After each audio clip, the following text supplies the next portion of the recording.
It was supposed to be a feel-good day. You know, the kind of corporate dog and pony show where they slap together some stale cupcakes and canned emails from the CEO thanking us for being the backbone of Penumbra Technologies. Appreciation Day, balloons in the lobby, paper signs with words like integrity and synergy taped to cubicle walls like a hostage situation. HR had even upped their game, rolling around on squeaky carts, handing out branded water bottles and Trader Joe's chocolate to everyone who hadn't rage quit yet. I just finished a 7 a.m. call with the offshore dev team and was trying to salvage what was left of my caffeine when I noticed the box. Black, smooth, sleek, not the usual gift bag crap everyone else got. No Penumbra logo, no pastel bow, just this one solitary cube sitting dead center on my desk like a silent dare. I reached for it, half thinking maybe someone from senior leadership had finally decided I was worth more than a thanks, team. In Comic Sans, that's when Darren, my manager, walked past. Mid-step, he froze, eyes locked on the box like it was ticking. "Don't open that," he said, quiet, almost a whisper. I blinked. What? He didn't look at me. Just stared at the box, his mouth doing this twitchy thing like he was trying not to say more. "Can't you see?" he mumbled, then kept walking, vanishing around the corner like we hadn't just shared a line from a corporate horror movie.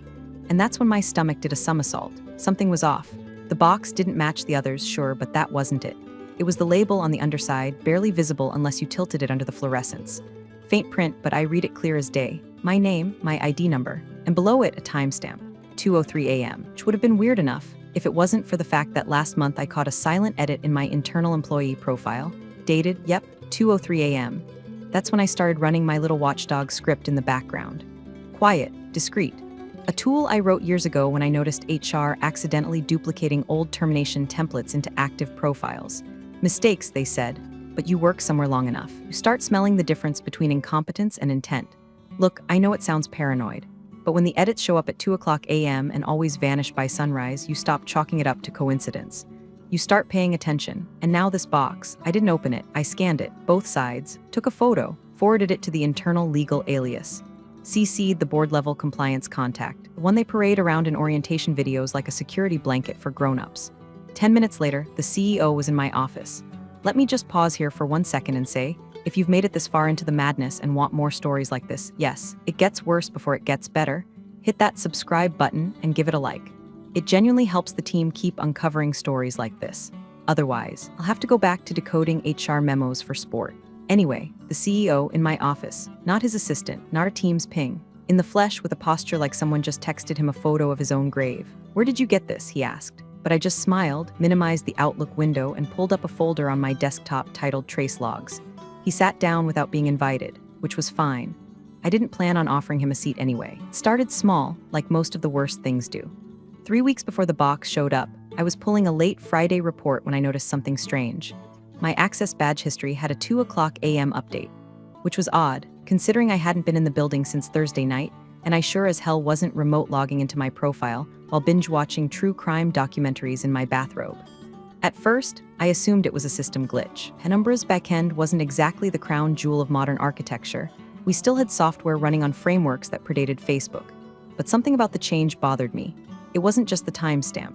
It was the file touched, my performance review summary, an archived PDF from 2 years ago that should have been locked tighter than a priest's liquor cabinet.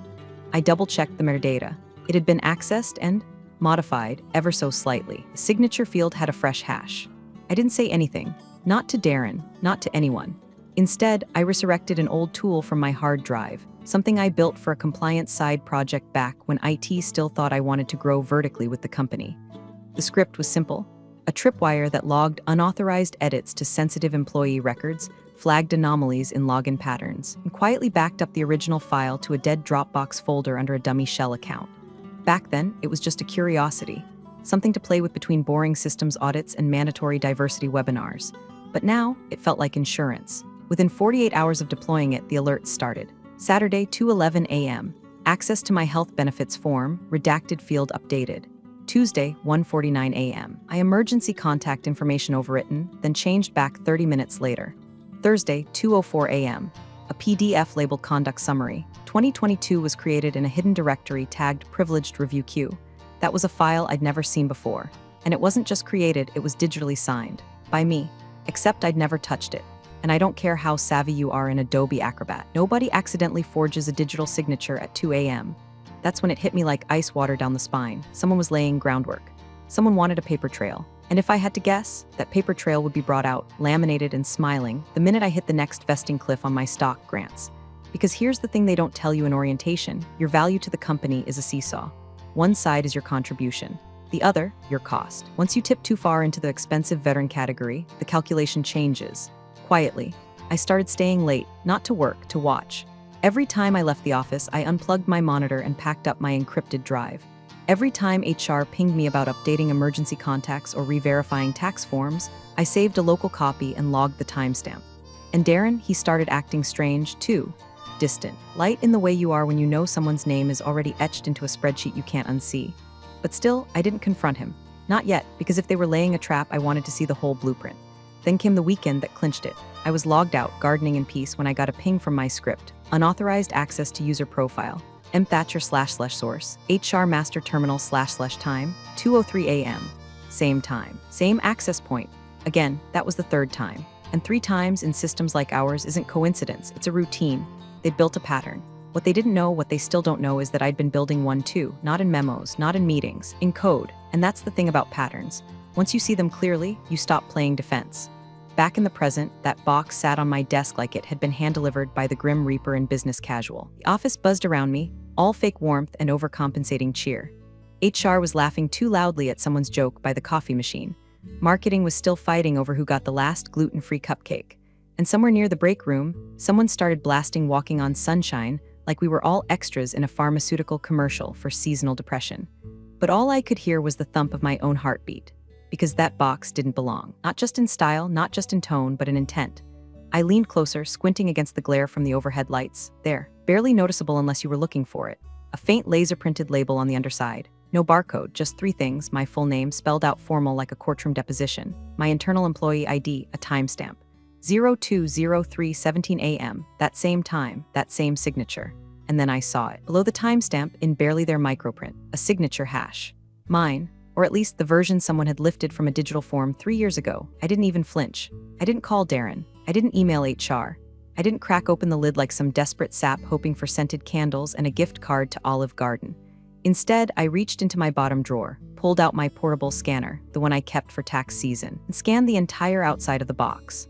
High-res, front and back. Saved it to a folder called Q4 Surprise because I still had a sense of humor. Then I composed a single email. To Legal Internal Audit at Penumbrae Tech CC, Compliance Oversight Board at Penumbrae Tech Subject, Unusual Materials Immediate Review Requested, Attachment, Box Scan M. Thatcher JPG, no commentary, no emotion. Just the kind of cold, clinical documentation they teach you to do if you ever want to keep your job and your pension. And then I waited. Not 2 hours, not 20 minutes, 10. 10 minutes later, the CEO walked into my office without knocking. His tie was crooked and his jaw was locked in that way people get when they're about to pretend everything is fine. "Where did you get this?" he asked. No greeting, no small talk, just 6 words that confirmed everything I needed to know. I didn't answer. I just turned my monitor toward him and clicked open a file I had saved weeks ago. /logs/pattern x/internal edits metadata chain xlsx. I kept my face blank. Let him sit with it. Let him feel the weight, because he knew. And I did too. See, what I hadn't told anyone, not Darren, not even my own reflection, was what I'd found on my last metadata pull. The document that was modified at 2:03 a.m. A brand new PDF titled, Disciplinary Review M. Thatcher Behavioral Flags Q4 FY 2025. It was short. Just 1 paragraph of vague accusations, insubordinate tone, repeated disregard for internal collaboration protocols, and my personal favorite, aggressive email formatting. Whatever that means. But the kicker, document had been created 7 days before my next vesting milestone. 7 days, which, if I'm doing the math correctly, and I always do, would have saved the company roughly $46,000 in stock payout. And that's not just sketchy, that's surgical. I was being surgically removed, with precision, with malice. Only problem, they left fingerprints, digital ones. And unlike people, logs don't lie. So no, I didn't open the box, because I already knew what was inside. What they didn't know was what I had been building. And it wasn't a resignation letter. The door didn't knock, it just opened. Wide, fast, like someone had finally realized the building was on fire and I was holding the extinguisher. Our CEO, Martin Kessler, stormed into my office without his usual entourage of assistants and post-it flinging interns. No planner, no small smile, no performative "hey there, superstar." Just him, unfiltered, sleeves rolled, jaw like concrete. "Where did you get this?" he asked, voice low, clipped like someone trying to sound casual with a detonator in their coat pocket. He held a printout. I didn't have to look to know what it was. I didn't stand, didn't blink. Just leaned back in my chair, swiveled slightly to the left, and double-clicked the desktop folder I'd been waiting weeks to open. Trace logs, the name lit up like a lighthouse beacon. Inside, color-coded spreadsheet, a full chain of timestamp file edits, credential logs, access origin IPs, MAC addresses, PDF hashes, retention anomalies. Oh, and a little bonus, screenshots from the server's own shadow copy mechanism. Unalterable, immutable, my own private black box. Martin's eyes tracked the screen, and I saw it, that flicker of panic buried under 10 layers of corporate polish. "This isn't authorized," he said, taking one step closer. "You weren't cleared to monitor these systems." I finally looked up at him. Neither were the people who accessed my personnel file, or who generated a forged digital signature from my archived tax forms, or who opened my HR review history on a Sunday at 2 a.m. Silence. The kind that folds over itself like a wet tarp. I stood slowly, not to threaten, just to make it crystal clear that I wasn't about to roll over and beg. I walked to the small shelf behind me, pulled a red USB drive from a cheap ceramic mug that read "I paused my work to be here," and held it out. He didn't take it. He just stared at it like it might bite. "Everything I said is mirrored on this. Logs, edits, the full metadata trails, including one flagged entry made from your executive suite's network the night my file was modified." He opened his mouth, closed it. Good. Now he understood. I wasn't guessing. I wasn't speculating. I wasn't playing a game. I had receipts. Cold, hard, forensic receipts that made words like misconduct and termination fall apart at the seams. He dropped the printout on my desk. I didn't touch it. "What are you planning to do with this?" he asked. "Nothing yet," I said calmly. "Unless you'd like to explain why an internal HR memo was authored in my name, dated to a time when I was neither working nor even conscious." He took a breath. I cut him off. "I've already CC'd internal legal, board-level compliance, and our outside counsel listed in the compliance charter." That one hit. His left eyelid twitched just a bit, because outside counsel means something different. It means lawyers who don't answer to him. It means there's already a record. I sat back down and swiveled the monitor away from him. "I didn't ask for this," I said, "but now that it's on my desk, I intend to see it through." He stared at me for a long time, and then, just before walking out, he did something unexpected. He glanced at the box, the black one still sitting unopened on the corner of my desk, and his voice dropped to a whisper. "They told me you wouldn't notice." Then he left. No apology, no denial, just that. And that's when I knew this wasn't about me anymore. It was about who else they thought wouldn't notice. I minimized the window, plugged in the red USB, and opened a new folder. Phase 2, because if they were going to come for me, they'd better bring more than cupcakes. They tried to make it look routine. Mid-afternoon, my Outlook pinged with a calendar update. Leadership Operations Debrief Conf RM5 at 2:30 p.m. No agenda, no invite. I hovered over the attendees, Kessler, legal, HR, and the chief compliance officer. Plus Darren, my manager, not me. The woman whose name was forged onto an internal disciplinary memo and left on her desk like a dead fish in a mafia flick? Yeah, not invited. I didn't argue, didn't even pretend to be surprised. I just closed the email, sipped the burnt coffee I'd been ignoring since that morning, and composed one last message. To Gibson Trent at Harrington Legal Com, CC, Audit Board at Penumbrae Tech Com. Subject, urgent compliance concern. File tampering evidence and escalation path attachments. Trace logs, phase 2 docs, red USB image sent, and just like that, the spider's web began to twitch. See, this wasn't just a case of one forged document. That would be reckless. Lazy. No, this was orchestrated. Clean.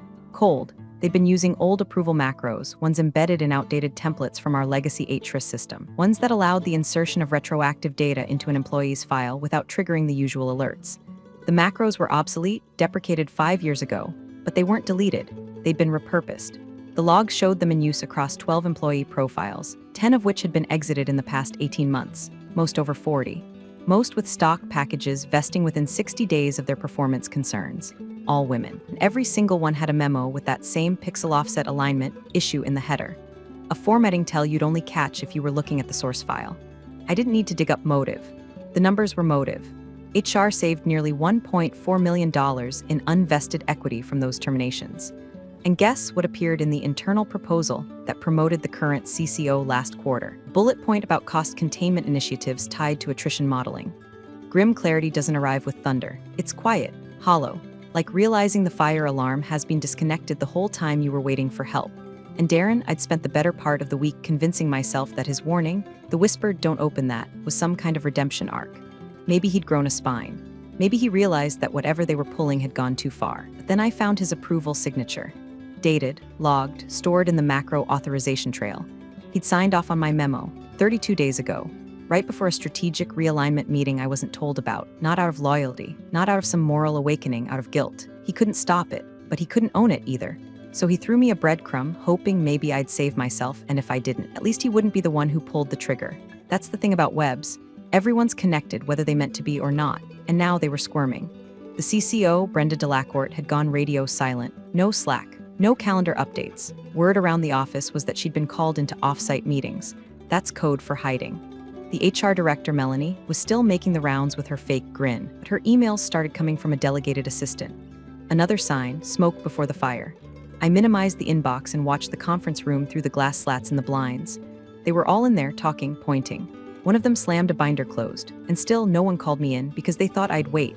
They didn't know the outside counsel had already replied, received and acknowledged, starting preliminary audit process now. Tick, tock. Silence doesn't always mean peace. Sometimes it's just the sound of panic trying not to scream. By Monday morning, the air at Penumbra was different. Not louder, quieter, and not the good kind. The kind where every hallway feels like it's hiding something. Conversations clipped short when you walk by. Slack channels with sudden message deleted placeholders. People glancing at you, then at each other, then down at their keyboards like their fingers might explode if they typed the wrong word. Melanie from HR had vanished. Just gone. Her office light stayed off for 3 days straight. Someone said she was working remotely for health reasons. Another said she'd been reassigned to a special project. But nobody could explain why her voicemail now played the generic system greeting, or why the framed motivational posters were missing from her wall. Brenda, our esteemed chief compliance officer, allegedly went on vacation. That's what the out-of-office reply said. No location, no return date, no backup contact. Right? Because nothing says totally innocent like a sudden tropical getaway the day after an internal audit flag lands on your desk. And legal? Oh, legal had gone full bunker mode. Only email coming from their team was a one-line statement that looked like it had been copy-pasted from an HR template circa 2009. We are aware of recent concerns and are conducting an internal review. That same boilerplate showed up on the intranet homepage, too, nestled between pumpkin carving contest results, and a poorly cropped photo of the CFO smiling next to a lukewarm buffet tray. But behind that canned silence, knew something else was happening, because the folder I'd labeled trace logs, it had legs. One by one, I started noticing strange behaviors from people in the legal department. A junior associate in the elevator said, "Nice work," then looked horrified that he'd spoken. The assistant general counsel requested access to my SharePoint audit trail and CC'd the VP of risk management. And someone from InfoSec tried to schedule a routine workstation backup, only to cancel it 20 minutes later with no explanation. The wildfire had started, and I'd handed them the match. Inside that folder were 18 months of patterns, access logs, user trails, even deleted Slack conversations I'd pulled from an admin cache when they thought no one was watching. The same names kept popping up: Brenda, Melanie, a rotating cast of mid-tier HR drones. But the targets, those were consistent. Women, over 40, tenure packages thick enough to choke a compensation committee. Every single one had been praised in quarterly reviews. Most had glowing peer feedback. And yet all of them had mysterious compliance concerns pop up in the months before their vesting dates. And all of them were gone. Voluntary departures, restructuring redundancies, retirement transitions. But the logs said otherwise. One woman had her internal access revoked the same hour she was overseas at a leadership summit. Another had been assigned a performance coach after 12 years of spotless service, and just weeks before she was due $80,000 in equity. They didn't push us out with pink slips. They poisoned the files, made it look like we'd poisoned ourselves. That's the genius of digital manipulation. The more official it looks, the less anyone questions it. And Penumbra had been betting on that, betting that no one would notice, that no one would compare notes, that no one would think mere data could bleed, but I noticed. And now, finally, so had the lawyers. I kept quiet. I didn't gloat. Didn't send any "I told you so" emails or drop by anyone's office with a smug face and a latte, because this wasn't over. Not yet. I wasn't aiming for headlines. I was aiming for accountability. For a crack in the foundation wide enough that they couldn't plaster over it with another press release. And cracks were showing. The executive calendar had been locked. The bi-weekly all-hands was canceled without notice. And whispers started to float. The board was involved. External auditors had been contracted. There was mention of subpoena prep. But the best part? One of the lawyers forwarded me a message, no comment, just the thread. It was Brenda's Slack history, a hidden admin-only thread. And in it, can we use the old macro trick again for M. Thatcher? Darren's already pre-cleared it. Need her flagged before the Nov 4th deadline? Nov 4th, my vesting day. I stared at the message for a long time. No rage, no panic, just that deep, bone-cold feeling of justice simmering under the surface. They tried to erase me, but now I was the highlighter. It happened on a Wednesday, not a dramatic day. No fire drill, no stock crash, just one of those dry, gray midweek hours where the office smells like over-toasted bagels and everybody's trying to survive, until Thursday without breaking something. The board member's name was Elaine Moore, Senior Governance Liaison, which is corporate speak for the person who makes sure no one accidentally drags the company into federal court. We'd only ever exchanged a few emails, always formal, always distant. But I'd done my research. She wasn't flashy, but she was sharp, known internally for spotting fraud patterns before audit firms did. And more importantly, she didn't answer to Martin or Brenda or HR. We didn't meet in a conference room. I asked her to come down to the old innovation lab, an unused glass cube in the basement, mostly abandoned since the DevOps team staged a mutiny over the vending machines. No one ever went down there. Perfect. She walked in, trench coat still damp from the rain, and without preamble, said, "You asked for 10 minutes. Go." I nodded. No small talk, no preamble of my own. Just reached into my laptop bag and pulled out a red flash drive labeled in black Sharpie. RED folder access. She raised an eyebrow but didn't touch it. "What's on it?" she asked. "Everything," I said, calm, not smug, just steady. Access logs, authorization trails, template macros, Slack message recoveries, timeline of edits made to internal personnel files over the last 18 months, mapped against each employee's stock vesting schedule. Elaine didn't blink. "There's a pattern," I continued. "Targeted terminations. Mostly women, mostly over 40. Every case tied to falsified behavioral flags or performance documentation. The files appear legit, but the edit history tells a different story." Still nothing. Just her eyes, scanning me like a retinal scanner. I kept going. "The approval macros? They're reused, outdated, buried in the company's legacy compliance tools. And in every flagged case, there's metadata showing edits done between 1 and 3 a.m. from admin consoles with spoofed credentials." She crossed her arms. "Who?" "Brenda, Melanie, a few mid-level HR staffers. Darren signed off on mine." I didn't pause, and one entry, just one, routes back to Martin's suite. Elaine was quiet for a second, and stepped forward and took the flash drive. "What do you want me to do with this?" she asked. I shrugged. "I already did what I had to. CC'd legal, triggered audit oversight, logged it all through proper channels. This," I tapped the drive. "This is just the part I kept off the grid, in case the rest gets buried." She weighed the flash in her palm like it might detonate. Then finally, she cracked the faintest smile. Not warm, not kind. Kind you give right before someone else learns what a guillotine feels like. "You built this quietly," she said. I nodded. "You built this well." I didn't respond. I didn't need to, because in that moment she understood the real story. Not just the data, the intention. The slow, methodical silence of someone who'd been surrounded by power for too long but never owned any of it. And now, finally, I did. She slid the flash drive into her coat pocket, offered a crisp, professional thank you, and turned to leave. Before she reached the door, I said one last thing. "There's a message on that drive, a Slack thread." Elaine paused. "It's Brenda. She asked Darren if they could use the old macro trick again. Her words, she even mentioned my name, said she needed me gone before November 4th.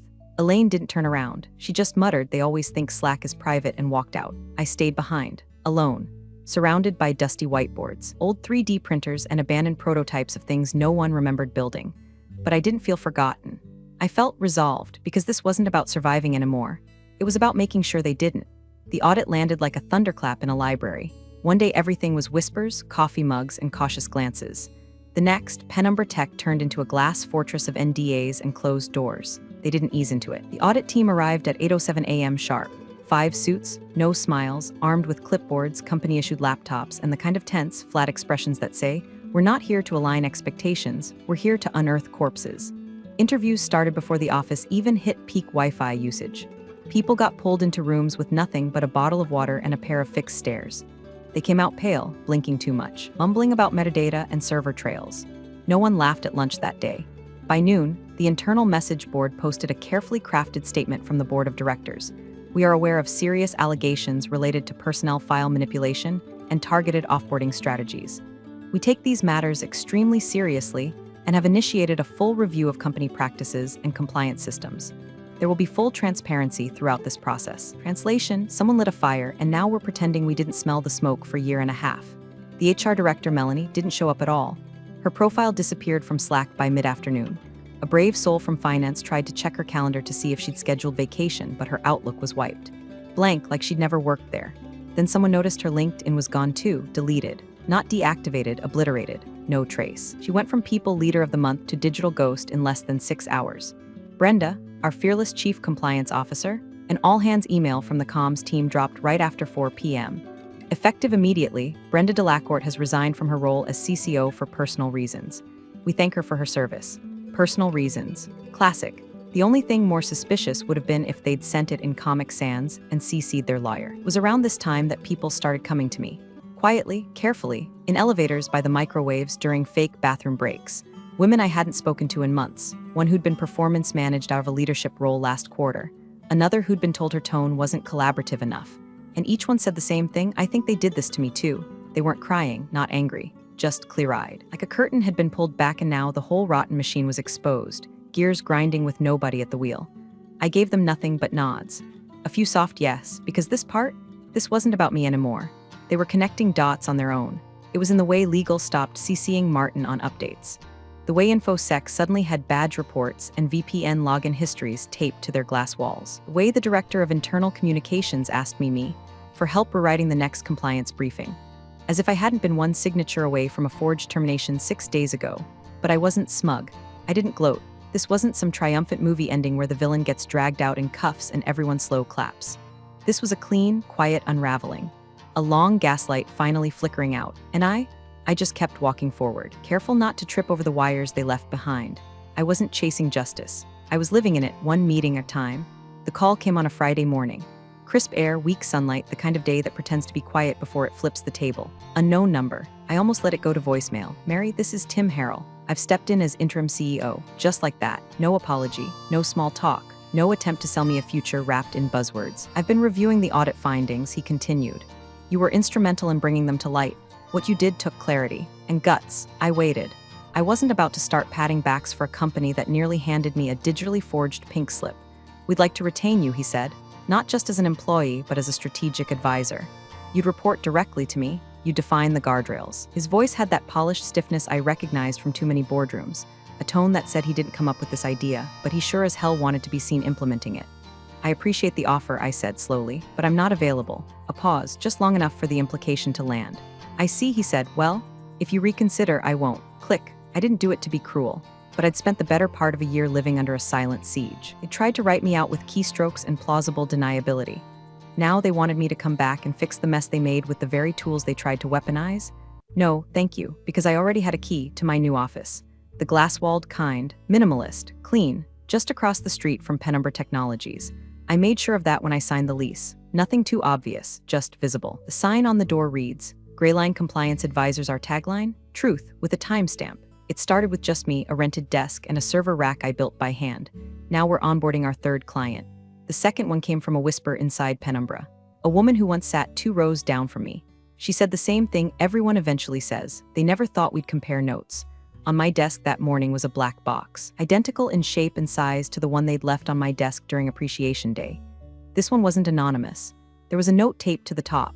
Handwritten, slanted, sharp ink, we should have listened. Inside, a signed contract from Penumbra, retainer agreement, 6 figures, first quarter up front for oversight, for repair, for trust. I smiled, not big, just enough. No revenge, no firebombing, no anonymous exposé, just truth, logged, dated. Backed up to 5 secure mirrors. The same way I had always worked. They thought they could bury me in silence. Instead, I became the one who writes the record. You're the real MVPs of the office jungle. Thanks for watching. Smash that subscribe button, or the coffee pot might just forget your next brew.